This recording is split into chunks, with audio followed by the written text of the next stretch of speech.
Unsolved Mysteries Rewind is a commercial-free podcast that focuses on cases featured on the television show Unsolved Mysteries. Each episode features a single case and, if possible, updates and an expansion on the original story. Listener discretion is advised for listeners who are sensitive to true crime details.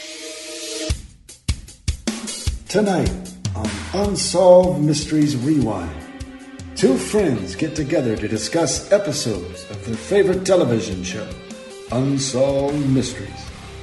Will they find answers? Will anyone care?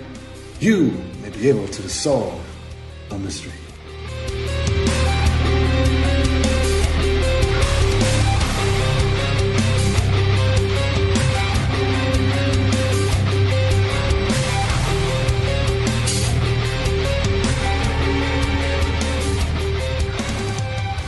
Hello, this is Mark, and you are listening to Unsolved Mysteries Rewind.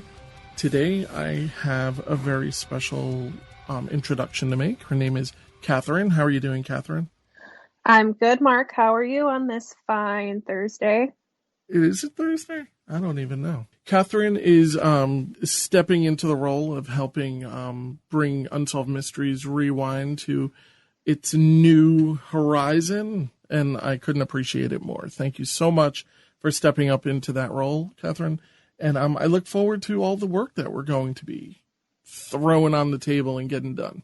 I could not be more excited. And today, the episode on the table. We are covering Season 12, Episode 7. One case originally aired as a special alert on the April 19th, 1996 episode. What does that mean? I saw that. What does special alert mean? I think in the original segments, they would have little blurbs at the end of the episode. Attention, this is a special alert. That type of thing? Yes, and they wouldn't really elaborate on the case, but they would show the criminal's picture and keep on the alert. And then, so that was for Con Artist Cop. And it got its own segment on the July 30th, 2001 episode. So what we're going to be covering are three pretty great stories, I think. The first one brings us down to Houston, Texas. I believe our first of two Texas stories.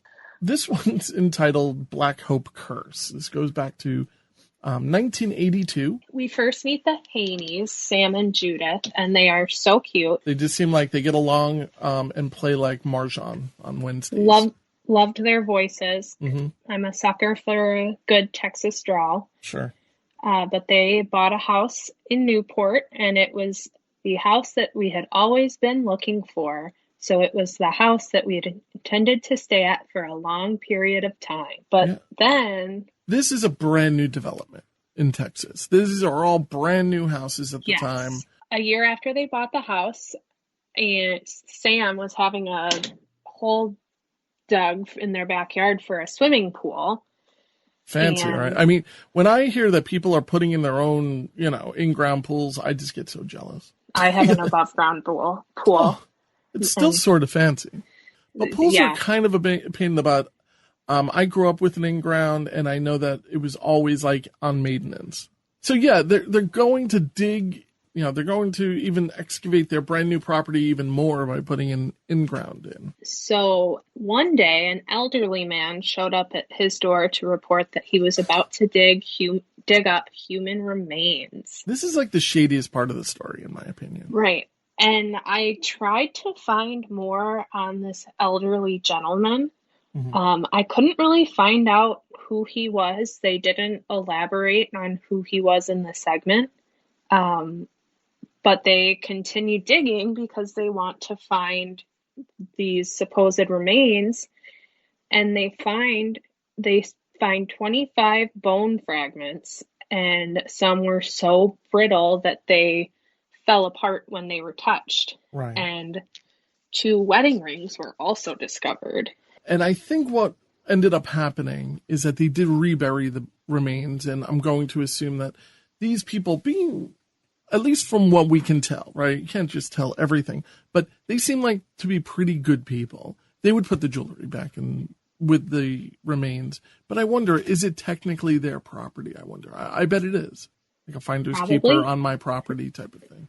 They did the right thing by reburying the remains. I think it was a really nice gesture, very respectful, but also the entire idea of all of this is kind of creepy. And they were able to find a longtime resident named Jasper Norton, who had dug several graves in the area when he was a teenager. And so he was to be able like to 100 or something. I mean, if he was well, digging in the 1980s, they said the couple died in the 1930s. You know so what, if he right. was a teenager in the 1930s, he was probably maybe 60. Yeah, if he was in his 60s or even his 70s, he would have been fine. You're right. Fine. Oh. I'm just kidding. But yeah, they found Jasper Norton because he had worked there, I guess, digging the graves. They did uncover who the graves were for, and that was Betty and Charlie Thomas. And they had been born into slavery and freed during the Civil War, and they died in the 1930s. This also opened up the entire idea that we were talking about a grave site, an African-American cemetery called Black Hope. It becomes this whole other story. Knowing that, all right, so you as a new homeowner, I'm just going to hypothetically put you on the stand. Okay. You're putting in the in-ground pool, right? You put down the deposit. You have the machinery there. You find out that there's a body buried in this, on your property. Do you still put in the pool? Well, do you? I mean, like, I'm not saying what's right or wrong. I would not, no. Yeah. I don't think I would end up doing it, but I'd still want to. They did. They put the pool in still. Oh, they did. I didn't realize that. Yeah, the pool is there. I know that for a somewhat fact. But yeah, from what even in the photos when they show the property later, they're showing a home with a pool in it. So I just thought, well, all right, you're accidentally desecrating graves. You're coming across this African-American cemetery and you want to rebury it, which I think is really nice, but you're not reburying them where they were buried. You're moving them. Right. So that you can have a hot tub over there. They did make a note that in Texas, it's illegal to disturb a grave without the family's permission, which we'll elaborate when we get to the next couple in this segment. But, there has to be some level of, there's no family. How would you be able to track the family? Right. And that's the pickle they're in. They wanted to, sue the developer because they built a home on a grave, but they couldn't prove that it was on a grave without digging it up, but they're not allowed to dig up the grave if they don't know who the family is. Now, in New York, just so everyone knows, I kind of dug into this, that you can actually be buried on your property. You do need to follow local zoning laws, but you can do home burials. All you really need is, to check those local zoning laws, and a funeral director is needed to be involved in the entire process. If it was a contagious disease, you have to report and get special paperwork. But believe it or not, the body does not even need to be embalmed in New York State. Oh, wow. Yeah, and I know that you can also do home burials. And it's basically the same exact situation, except for embalming, if you have an infectious or rare disease, it must be done. Good to know. Okay, good to know. But I didn't know that. That really surprised me, that you can just be buried on your property. I mean, it's not very good for your value of your home, I would imagine. But if you have an estate, sure, why not have a family burial plot if that's the kind of thing that doesn't creep you out too much? Yeah, it was very eye-opening to go down this little home burial thing. And home burial rabbit hole. I'm showing it to my wife, and she's like, well, no, but thanks. Thanks a lot. The Haneys reburied the couple out of respect, but like Mark said, they did continue on with the swimming pool. And that's when unexplained and paranormal events began to happen. From what I understand, they didn't experience any of it before they disturbed the grave, but they did after. It definitely seems shocking if we start talking about precisely what has happened. Their accounts are really extraordinary. Haney had an unplugged clock that started short-circuiting and shooting sparks everywhere. Yeah, that's kind of strange, but is it something that, I don't know, was it really unplugged? Did it hold a charge and just kind of freak out? We're not really sure. Judith claims that she was home alone, and then getting after the shower, she heard somebody in the house, and they asked, "What are you doing?" She assumed it was Sam, not, I guess, being able to identify his voice, which I think is kind of strange. I think you can identify your husband's voice, right? The thing that makes the thing even more weird is even if it was Sam, he's supposed to be at work. And in fact, He was at work. He had been doing an overnight at work, and she was just at home alone. The next morning when she woke up, she found that one of her pairs of shoes were missing. This is where I kind of roll my eyes a little bit, personally. Okay. But this is my favorite part of the story because Judith is saying she can't find her shoes, and her husband says, "Well, let me take a look for them. I'll find them for sure." And I just thought it was very typical of an old married couple, and it gave me a little chuckle. I just think, is it possible? She was looking for her red shoes, and they ended up being on top of the grave of the wife who was reburied. Betty's birthday, when the day the shoes appeared on her grave. Yeah, I mean, it would make for the perfect prank.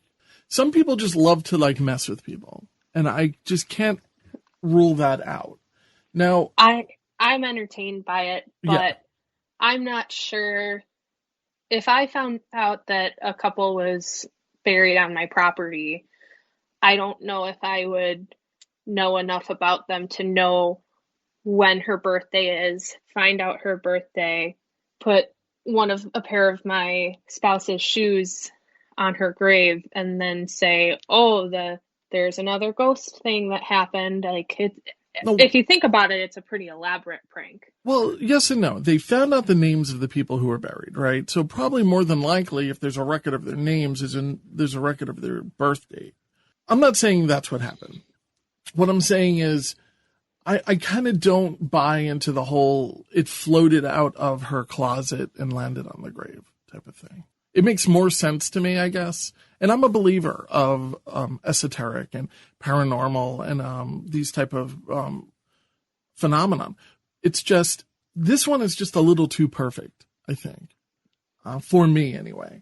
So I would need to have a little bit more of more information about the scenario than to just go immediately that they floated out of the closet and landed on the grave. That's all. But the one thing that's related to this that we can't really rule out is that other neighbors are reporting their own strange phenomenon. Totally unrelated, very different, such as lights turning on and off, televisions and water faucets turning on and off, strange sounds, and even seeing supernatural apparitions. This is all in a brand new community. Yeah, apparitions. But, this isn't a brand new community. When you buy a brand new house, you kind of have this new feeling, I think, because I've never lived in a brand new house. It's like new car smell. I don't know. I think that there's something here to it. Something about the shoe thing doesn't resonate with me. So Ben and Jean Williams, two new people who I fell in love with. I think that these are the perfect people to live next door to. They moved into the neighborhood around the same time as the Haneys. Shortly after moving in, she noticed that all of her plants were dying. She would plant things in her garden or yard, and they just really weren't taking to the soil, and they were just dying. They noticed that there were sinkholes that were forming, which is just horrifying. Claim that they're the unmistakable shape of a coffin. And they would fill them in only to have them reappear a few days later. No, I don't know anything about digging graves, thankfully. But I do know that they need to be backfilled, because what I'm going to guess is that when a body is buried, that eventually, we're talking maybe 100 years goes by, whatever material that is, unless it's like steel or aluminum or something really strong, the wood is going to rot from all the moisture and the just the elements will get to it. And eventually will cave in, I would imagine. So it would create this sinkhole. But the sinkhole wouldn't come back over and over again, I don't think. There were also strange markings on a tree near the sinkholes. Yeah. A longtime resident told the couple that he had marked the tree.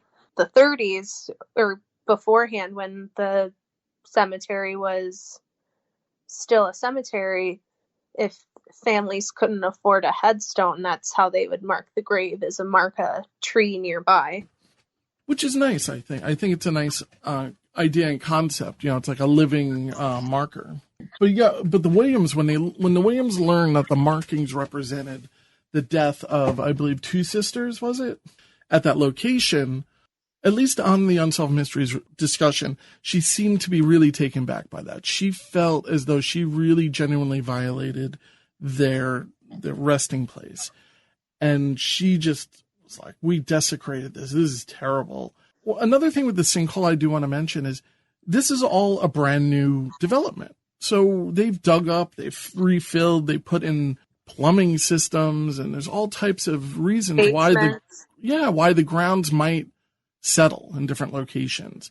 And I would imagine that it's possible, is it possible, that the coffin was intact until all of this construction started happening. And then from all of this really kind of disturbing the soil and everything, that's when it caved in. I don't know. It's one of my biggest fears is to see this kind of coffin-shaped thing, sinkhole.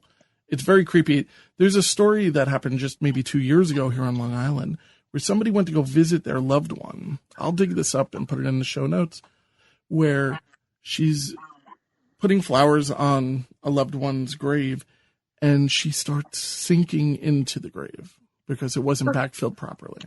Oh, and she had to claw her way out of the grave. And this is hard. I mean, you're picturing it, right? It's scary. And she sued the crap out of them because it's like, you don't sleep well that night. I can imagine. There's a meme on the internet, and I'll try to find it. But it says something like, when I was a kid, I was led to believe that quicksand is a bigger issue than it actually is. I talk about that all the time. So the story doesn't really just stop there. There's a lot of phenomena, there's a lot of things going on. The Williams start experiencing a lot of different things, random shadows. They live with their daughter and their granddaughter. We're not really sure of their situation. It's not really that important. They do mention that the granddaughter lives there. They don't mention that the daughter lives there, but I'm going to assume that the daughter also lives there. I did find out that the granddaughter that's in this, she's kind of moved on, and has kids, and she's all happy and everything. But I'm talking about Carly. She has a quote here that sometimes it would be very, very chilly, and you'd have this feeling of foreboding. And they would use the word foreboding a lot in this reenactment or retelling of the story. Or just like something isn't right. Okay. They claimed that toilets would flush on their own. As the water went down, they said that they would hear the resonating of voices, which I think it's a very eerie concept. This is a little bit of a humorous thing, but there's this HBO documentary about women and men in kind of a co-ed prison. And what they do is communicate through the plumbing. And they do a thing called toilet talk. And 50% of the people listening to this podcast might know what I'm talking about. And they're probably laughing and saying, I can't believe he's saying toilet talk. But that's what my wife and I said. We're like, oh my God, it's toilet talk. We at that point, we just started laughing until the story kept going, because this becomes a very light haunting to something that's kind of tragic. They have family members get sick. I think they said 3 family members got cancer. Yeah. And 2 of them, I think 2 succumbed. Oh, no, 6 of them. 6 of them got cancer. 3 of them died. And a few of them actually died. And then they do a little montage of the family members. And I thought that was really sweet and sad at the same time. Yeah, I think it's a terrible story and everything. I just don't know if we can blame all of it on what we're kind of alluding to is voodoo, really. I mean, I'm not really sure if we can put all the blame into this. But at the same time, of course, it's a tragic story. At this point, the Haneys are a little bit, or more than just a little bit, they're really annoyed. They're seeing that the neighbors are the Williams are going through this, and they're going through their own thing. So they decided to sue the developers for not disclosing that the home was built over a cemetery. And originally, the jury said, you know what, you're right. Mental anguish, here's $142,000. And they were probably like, this is great. I'm going to buy that 1985 BMW. But the judge basically decided to reverse the entire judgment and ruled that the developer was not responsible. How is the developer not responsible? I'm wondering what evidence went into the reversal of what I'm the going verdict. to guess, and this is purely a guess, you're only responsible for what's been reported to you, right? So it might be a matter of passing the buck, and they might have been able to, if they could have afforded it, sue someone else. But I'm going to guess that this entire property had not been a cemetery for decades. And it was no longer zoned, or was maybe never zoned as a cemetery. And that's really on the county and the state's, responsibility. So, having different certificates of occupancy for houses and commercial certificates. How can the developer be responsible for something that they were not aware of? It's really as simple as that. I'm thinking, if the developer knew about it, if they had any indication of this as being a cemetery, then of course they would disclose it. But they wouldn't learn of this, of course, until they started breaking ground. Gotcha. I don't understand why the Haneys have to pay $50,000 in court costs. The Williams or the Haneys that sued? I believe it was the Haneys who sued. Okay. They had to file for bankruptcy at this point. I mean, they did. They probably had this mortgage. They seem like maybe at retirement age, perhaps. And on top of it, they're being handed a $50,000 court bill. And from what I understand, I couldn't get a clear answer on this. They just kind of left. They said, enough. Like, we're just going to cash out and leave. But the Williams also tried to push their legal action towards the developers, but the developers wanted proof that the cemetery even existed in the first place. So in one of the creepiest segments, aspects of the... this is where things get kind of really crazy, is Jean, the mother, decided to start digging up her backyard for remains. She's like, if you want proof, I'll give you proof. And she said, I figure I can dig about 2 feet a day. It's like, you're a real Texan, because that's, it's hot out. She's right. You want remains, I'll give you remains. As she's digging, she started feeling ill. So her daughter, Tina, stepped in and said, look, Mom, I'll finish the job. After about a half an hour, she started to feel unwell. Now, I have a quote here from the granddaughter. I remember her saying that she felt funny. She was getting dizzy as well. She put the shovel down and went back inside. And she just lay down on the couch. She's like, Mom, Daddy, I don't feel right. There's something wrong. The last thing I remember her saying was, Mommy, take care of my baby, take care of my baby. And she looked so scared. So she lay down on the couch, but continued just to feel worse. Her father called 911, and Tina was rushed to the hospital. She had It turns out that she had suffered a massive heart attack. And she would 30 tragically... years old. Yeah, and tragically, she would die 2 days later. She was only 30 years old. Jean, her mother, believes that the death was caused by supernatural forces. And you know what? I would probably have to agree with her on this. This is where I reverse on everything, I may not believe in the shoes, but I believe in her death. We see a little bit of a moment between Carly and the grandmother. And it doesn't seem like the grandmother and Carly have a very solid connection on camera. Do you think that maybe she blames the grandmother for this? Because had she not started digging, her mother... I don't think so. I'm sure they staged the reunion between grandmother and granddaughter. Maybe just the staging aspect of that made it look like they weren't close. Yeah. Well, the Williams ended up losing their entire investment in their house, and they moved to Montana. Yeah. But then they did return to Texas, but in a completely different neighborhood. According to Unsolved.com, I was reading through some people who claim to live in the property. There's no paranormal activity there. There's nothing weird. It's just a regular community. And I found a nice house. You know, you can get like kind of a very modern house for about $300,000, 4 bedrooms, 2 baths. And it's like one of these like tiny McMansion type of things. And, is it 300 in today's money? Yeah, 300. Okay. I have a link to, I'll put a link to it, but it's a really nice house. You know, it's a cute little house, 2-car garage. It's modern. I'll tell you, for $300,000, this house is outstanding. This is easily an $800,000 house on Long Island. Crosby, Texas. Y'all. Y'all. And I think that's a suburb of Houston or near Houston. Mm-hmm. Okay. Yeah, it's considered Newport Crosby, Texas, which is just like, I don't know how it all works down there with y'all, not you all, but them all.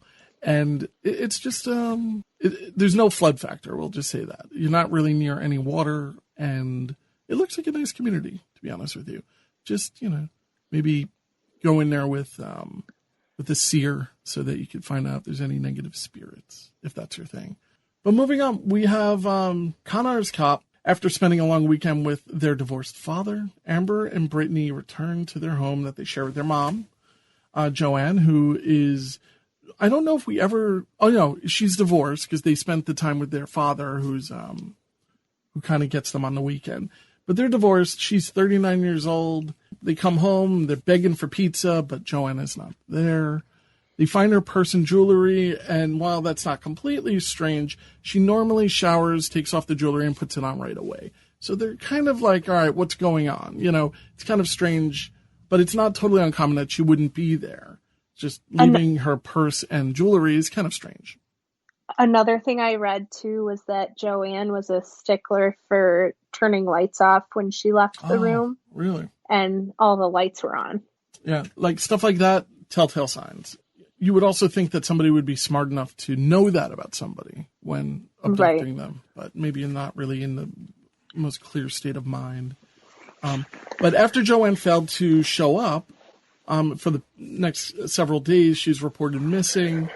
Las Vegas police detectives soon discover that also her boyfriend is missing, John Edwards, not the medium, different John Edwards.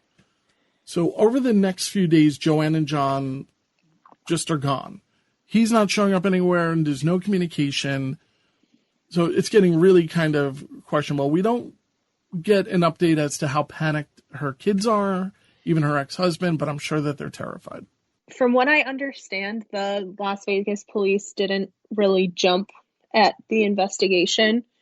When the kids got home and couldn't find their mom, her car wasn't there, but the boyfriend's truck was there. Mm-hmm.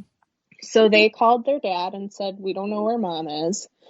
The dad called the police and was like, hey, my ex-wife is missing.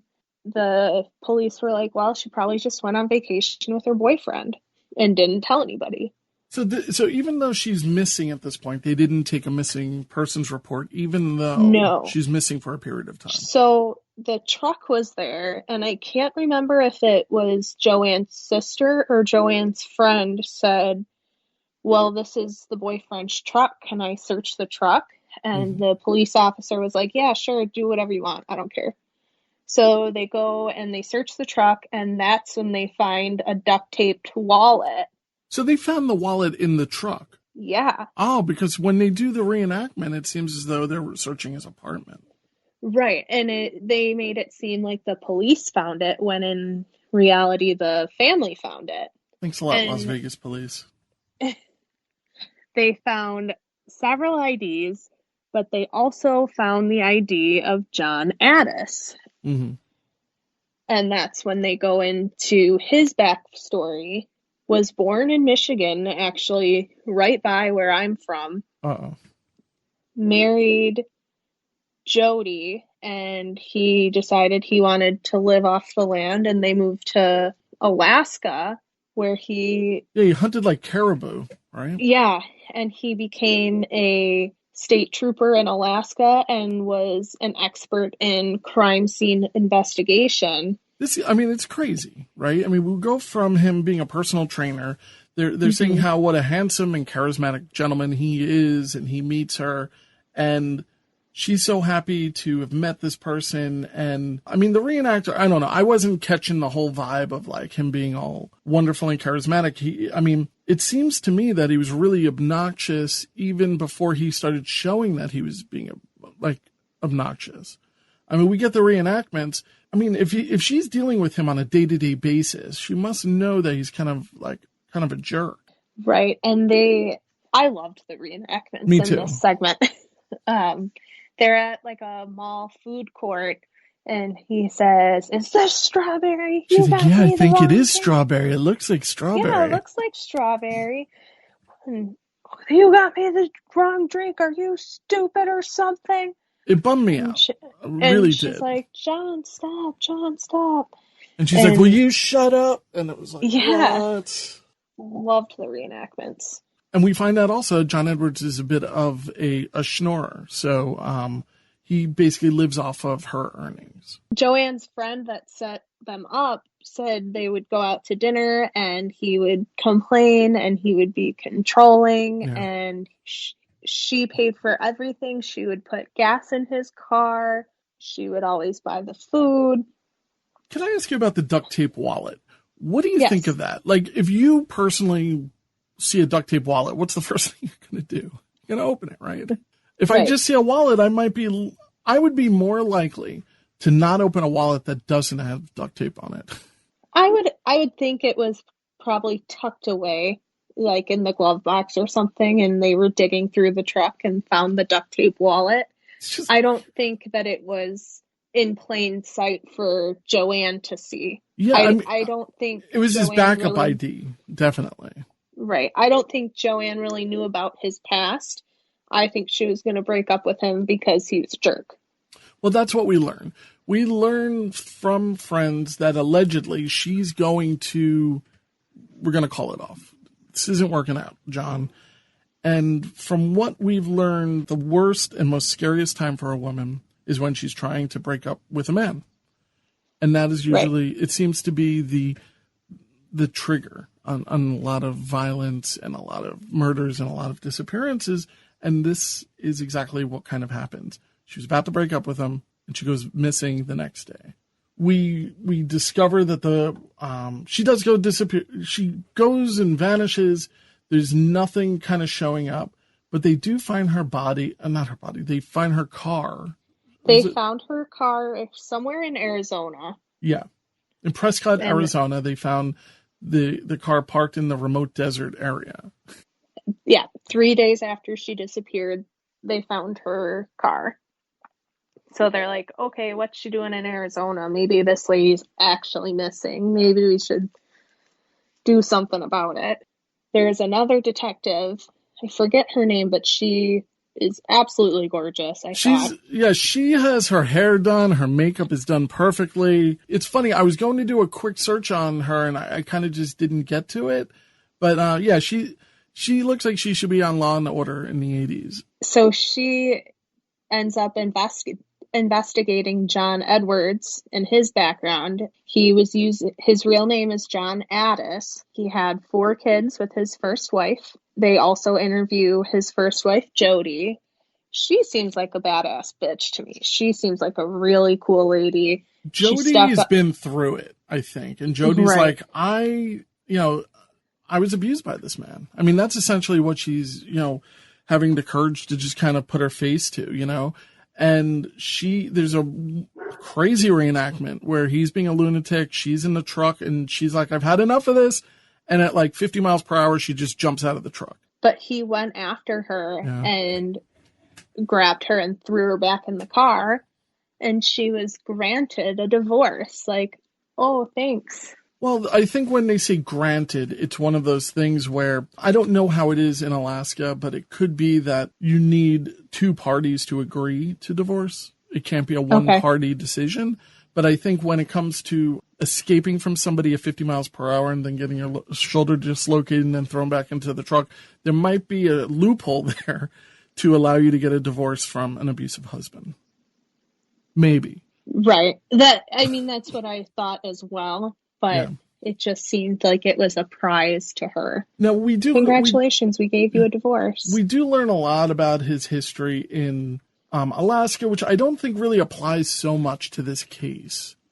But it is really interesting. It's worth watching this episode. I think that they do a really great reenactment. It starts feeling a little bit like the movie Fargo a little bit. Like there's a certain... It's a decent level of production on this particular episode. Our lady cop friend, she was just highlighting the fact that his violence towards women escalated with his relationships. He married a second time and she left him. And then he was particularly violent with his third wife, who he was choking right after she had a baby, choking her so hard that it lifted her feet off the ground. Yeah, it's a horrifying thing to just, I mean, you're healing from having a child, and it's like this complete monster is choking you to death, so much so that he's lifted you up. I mean, this guy... Right, and they didn't mention this in the Unsolved Mysteries segment, but when I was reading about it, she was actually holding the baby and feeding the baby. Like the bottle fell on the floor, the baby started crying, and he's just choking her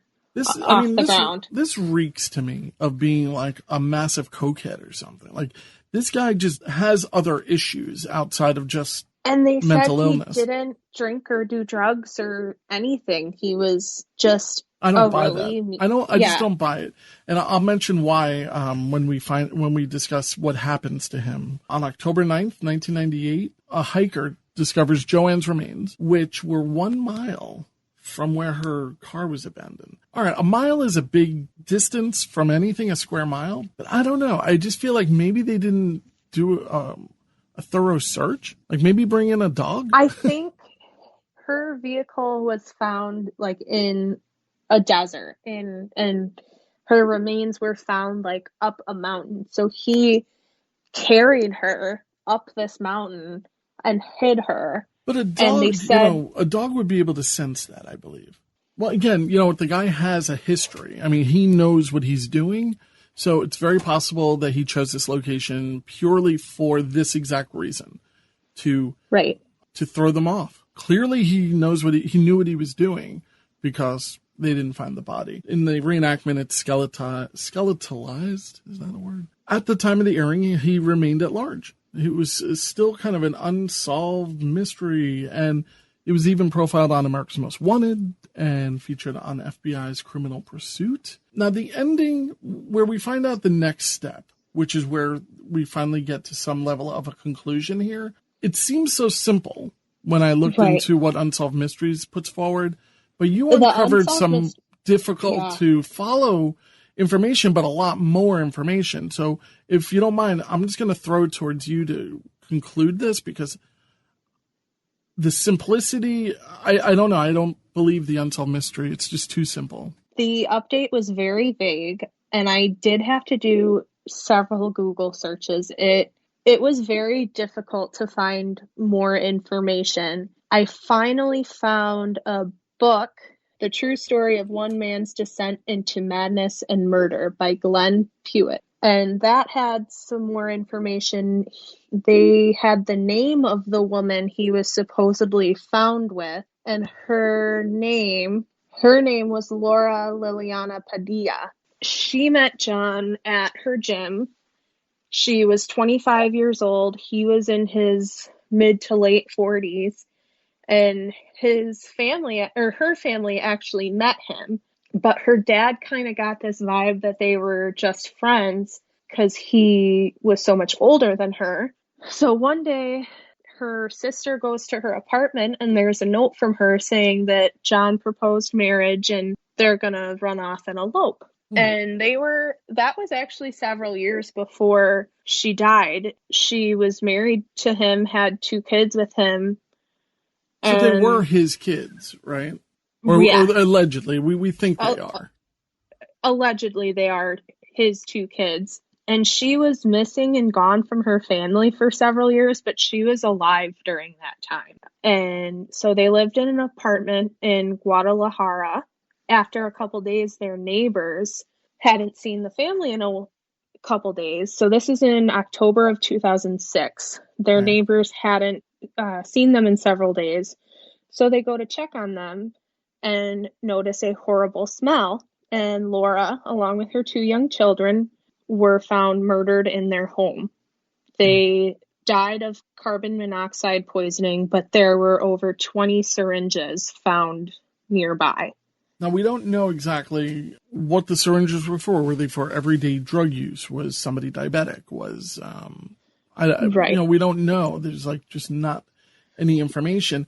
But it does fall in line with what I'm saying, is that he just seemed like he's kind of like a junkie with these rage things, Like a roid rage, maybe. Also, yeah, you know what? I didn't think of that. Yeah, it absolutely could be. Because they say how, fit and muscular and athletic he was, but he supposedly didn't drink or do drugs. Maybe he did steroids. Yeah, maybe it was like speed and steroids, But, what I think that's interesting is that I think it's of the same year in Guatemala City. So they were discovered on October 18th, but they had been dead for several days. Okay. So John Addis checked into a hotel in Guatemala City on October 14th. So he probably killed his family, went on the run. A few days after that, a hotel maid found him dead of a heart attack at age 56. They did suspect suicide,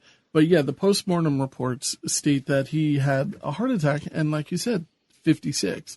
So, all right, while it's not completely impossible that he would have a heart attack at 56, I would imagine having a heart attack at 56 would be in line with somebody who is using forms of barbiturates or cocaine or speed or even steroids. And that's kind of where it ends. And it's considered closed because it's sad.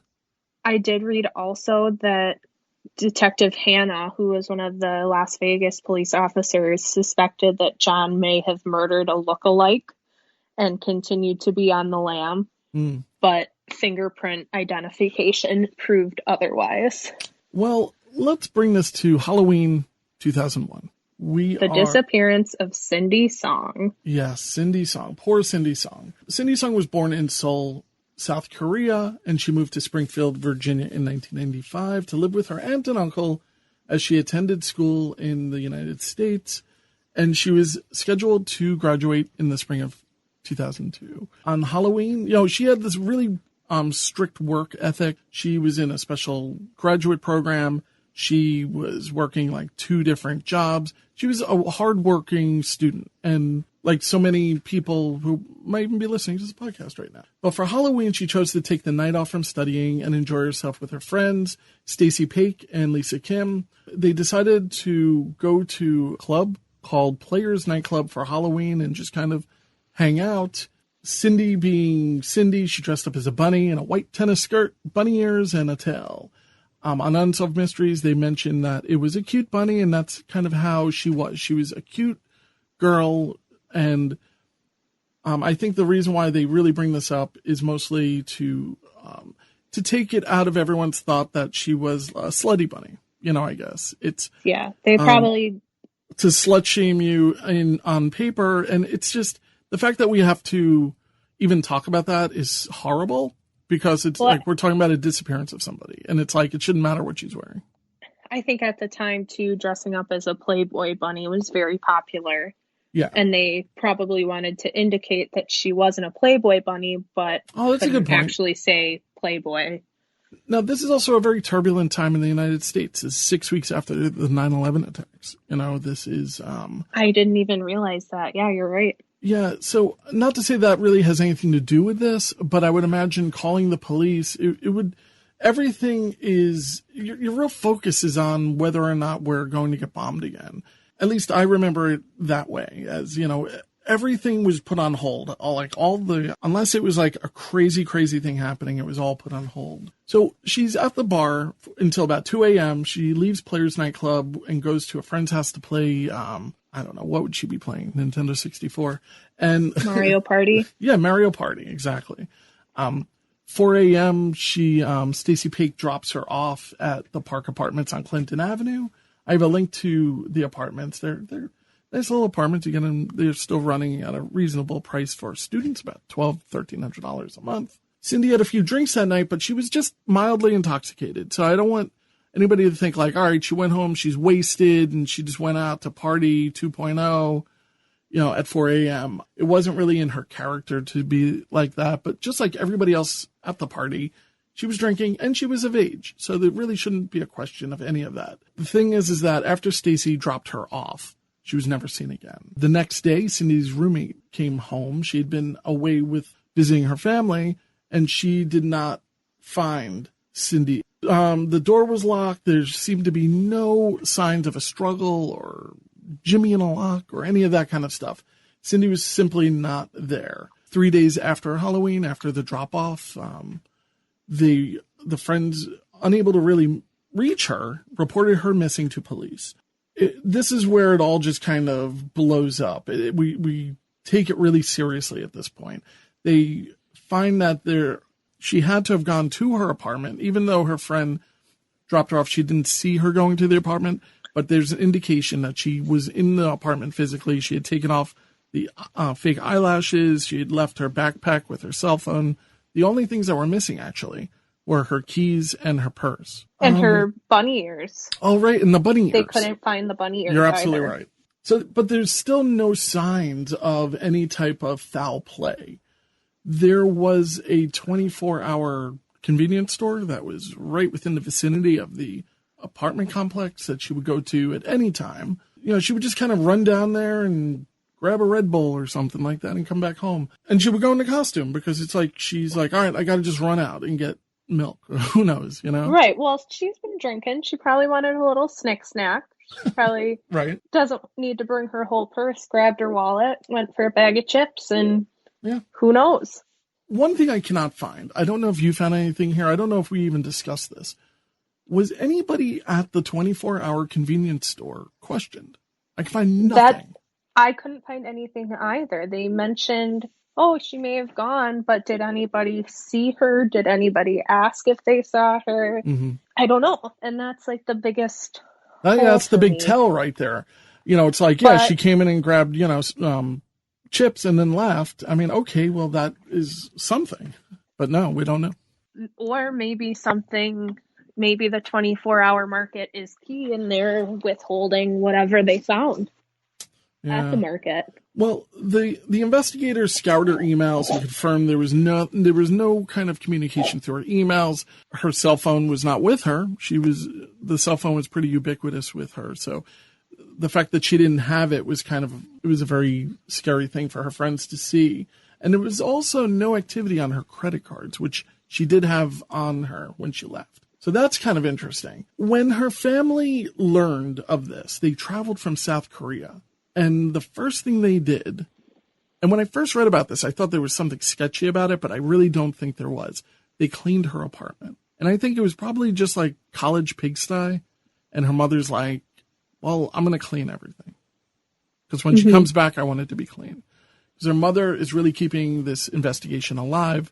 Even, throughout, for years and years and years, she just kind of kept it in the public's eye. Several days after Cindy was reported missing, though, we do get a report from a couple hundred miles away in Philadelphia's Chinatown district that a woman that looks like Cindy is having an altercation with a man being forced into a car. He yells at the person watching to leave them alone. Mm-hmm. This story changed a lot. So I don't think it's a very solid lead, but for whatever reason, the police do want to speak to the male that's involved in that, and they just give a basic description. He's Oliver light-skinned, medium-length hair. But they're saying that although he's not a suspect in the case, they still want to question him. But I think that was purely coincidence. It's too far. It's not realistic to me. There's no real connection. And plus the story changed so often. You brought up that her mom cleaned her apartment, and yes, that could be detrimental to physical evidence, but I really think she was abducted out of her apartment. I couldn't agree more. This happened on her way to that 24-hour convenience store. I think as well. Or back from, who knows? She left the apartment willingly to go do something, to run an errand, and in between those few minutes, she was abducted. In June 2003, there's this guy, Paul Weekly, who's facing a felony burglary charge. And he mentions that his friend Hugo Selinski and friends Michael Kurkowski and Hugo Selinski had abducted Cindy Song while she was walking down the street. They thought that she was a prostitute. May I interrupt? Yeah, sure. This segment was not discussed in Unsolved Mysteries, correct? Correct. Like some of the stuff that we're bringing up is really just stuff that you and I had dug through these different cases, and there's a lot of articles out there about this.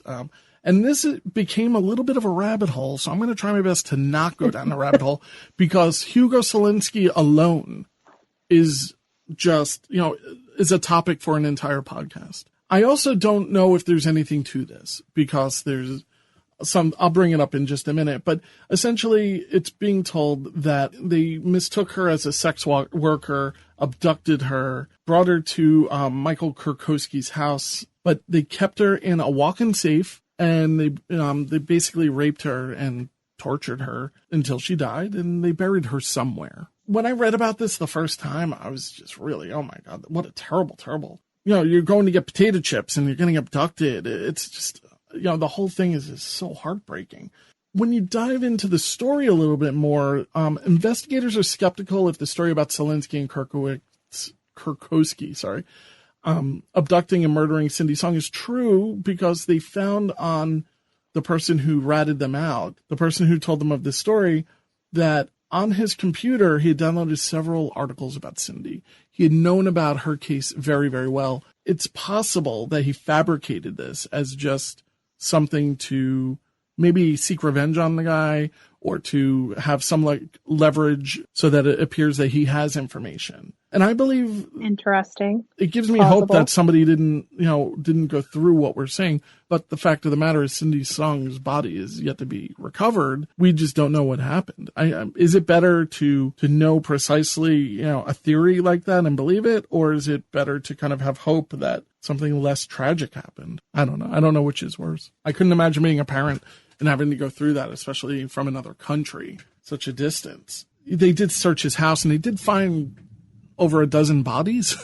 So you would think, all right, he's definitely guilty, right. But none of those bodies were Cindy's. And it's worth noting that one of the bodies was his associate and his girlfriend. Yeah, it was Kurkowski. And, the theory is that Kurkowski is the person who really did, the attack on Cindy. And he allegedly kept the bunny ears as a trophy, which annoyed Selinski enough to kill him and his girlfriend. But he's guilty of that. He's guilty of these murders, but there's no sign of Cindy. It's just a really scary scenario that we're putting out there, but we're just not really sure. In March of 2006, Selinski was acquitted of the murder charges against him, but he was convicted of 2 counts of abuse of a corpse. This case is so scattered. I can't find, I don't know how you can have 14 corpses buried in your backyard and get acquitted of murder charges. Maybe you didn't murder them. I'm just not really sure. Maybe they're manslaughter charges. When they supposedly abducted Cindy and brought her to this property, he hadn't moved on to the property until after Cindy Song disappeared. Oh, that's interesting. I did read about that. I wasn't sure if there was any legitimacy. The problem with all of the Selinski stuff is that it can go one way or the other way. It's all misinformation, and then it's new information, and then it's all proven to be lies. And it's such a deep case to talk about. I don't know if he shows up on another episode of Unsolved Mysteries, but I'm really kind of hoping he does, because I think he's worth discussing. As for Cindy Song, we're several decades after this happening, and there are dozens of files that are just sitting in the Ferguson Township collecting dust, and it remains unsolved to this day. Right. And they think, too, one theory the police brought up was that she wanted to run away, get away from this life, or possibly suicide because she had just broken up with her boyfriend. but I do really want I don't buy that at all. I mean, no, when you're going to commit suicide, she had Britney Spears tickets. Yeah, she had Britney Spears tickets. Come on. We forgot to mention that earlier. I wanted to make sure we brought up the Britney Spears tickets. But when you're going to commit suicide, you don't usually make plans for the future. You don't go and buy Britney Spears tickets. You're not the type of person who listens to Britney Spears if you're suicidal, really. You're just like all happy that Britney Spears is coming. She also had a computer that she had ordered and paid for, and it was being shipped. These are not actions of somebody who is going to run away from their life or commit suicide. Correct. And like you said, she had just broken up with her boyfriend, or he broke up with her, but she was moving on. She was a little bit depressed, like most people would be at 21, but she was moving on. She wasn't suicidal. She doesn't fall into the category of a depressed person. Now, granted, when somebody does commit suicide, the first thing people usually say is what? I can't imagine them doing it. I didn't see the signs, those type. So if you are depressed, just remember it will pass. To always have to go to suicide as a possibility, I guess, is a necessity.